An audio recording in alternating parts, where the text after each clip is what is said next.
ദേ ഈ വീഡിയോ ഒന്ന് കാണും. ഒരു MLA ആണ്, പേര് സൂരജ്, ബാലുശ്ശേരിയിൽ നിന്ന് വിജയിച്ച MLA. നോക്കൂ. കൊച്ചുങ്ങൾ എന്നായാലും ആഗ്രഹം പറഞ്ഞു നമ്മളെ കൊണ്ട് പറ്റുവാന്ന് അതിന് സാധിച്ചു കൊടുക്കാം. പിന്നെ ഈ കൊച്ചുങ്ങൾക്ക് ചെറിയ ചെറിയ ആഗ്രഹങ്ങളൊന്നും ഉണ്ടാകുകയല്ലടാ.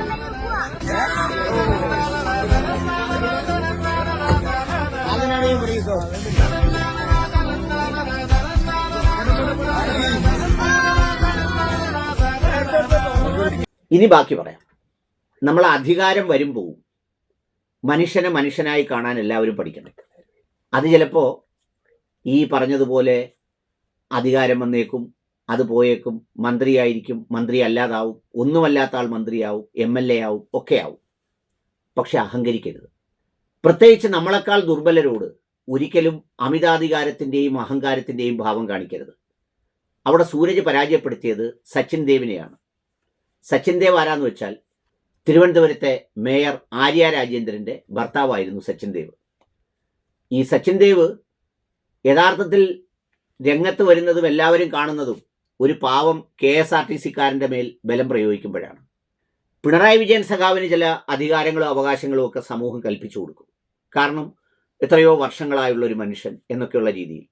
പക്ഷെ അത് കണ്ട് എല്ലാവരും പിണറായി വിജയൻ സഖാവരുത്. ചിലപ്പോൾ പിണറായി വിജയൻ സഖാവിനോടുള്ള പരിഭവത്തെക്കാൾ 10 മടങ്ങ് പരിഭവമായിരിക്കും നിങ്ങളോട് ജനം കാണിക്കുക. സ്വാഭാവികമായ മനുഷ്യരാവണം. കണ്ടില്ലേ, കുട്ടികൾക്ക് വാഹനത്തിൽ കയറണമെന്ന് പറഞ്ഞപ്പോൾ ആ വാഹനത്തിൽ കുട്ടികളെ മുഴുവൻ കയറ്റി സന്തോഷത്തോടെ കൊണ്ടുപോകുന്നു. ഞാൻ സൂരജിനെക്കുറിച്ച് നേരത്തെയും കേട്ടിട്ടുണ്ട്. ഒരുപാട് പ്രയാസങ്ങളുള്ള വീട്ടിലുള്ള ഒരു ചെറുപ്പക്കാരനാണ്. സൂരജിനോട് എനിക്ക് പറയാനുള്ളത്, അതിൻ്റെ ഒരു സ്വാഭാവികത നഷ്ടപ്പെടുത്തരുത്. മനുഷ്യൻ്റെ പെരുമാറ്റവും രീതിയും ഒക്കെ എപ്പോഴും മാറാം. പ്രായം കുറഞ്ഞതുകൊണ്ട് ചെറിയ പ്രായത്തിൽ ലഭിക്കുന്ന സ്ഥാനങ്ങൾ അത് ഒരേ സമയം തന്നെ അനുഗ്രഹവുമാണ്, വലിയ പരീക്ഷണവുമാണ്. കാരണം എന്താണെന്നറിയോ, പ്രായത്തിൻ്റെ പക്വതയില്ലായ്മ, അധികാരത്തിൻ്റെ പവറും എല്ലാം കൂടി ചിലപ്പോൾ കയറി വന്നാൽ അപകടകരമായ ഒരു സ്ഥിതിയിലേക്കെത്തി സ്വയം അങ്ങ് കരിഞ്ഞില്ലാതായി പോകുന്ന അവസ്ഥയാവും. അതുണ്ടാകാതിരിക്കാൻ ശ്രമിക്കണം.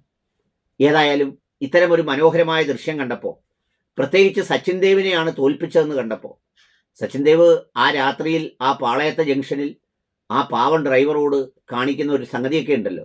എന്തായിരുന്നു അവസാനം അതിൻ്റെ റിസൾട്ട്? ഇവരെ രണ്ടുപേരെയും പുറത്ത് കാണിക്കാൻ കഴിയാത്ത സ്ഥിതിയിലേക്ക് എത്തിയെന്ന് മാത്രമല്ല, മേയറുടെ ഭർത്താവായി എന്ന് പറഞ്ഞതാവും അവിടെ ഒരുപക്ഷെ ഇലക്ഷൻ്റെ ക്യാമ്പയിനിലെ ഒരു പ്രധാനപ്പെട്ട സംഗതിയായി മാറിയത്. അല്ലെങ്കിൽ ബാലുശ്ശേരിയൊന്നും അങ്ങനെ പ്രതികരിക്കുന്ന മണ്ഡലമല്ല. ഭംഗിയായിരിക്കട്ടെ, സന്തോഷമുള്ള ആ കാഴ്ച.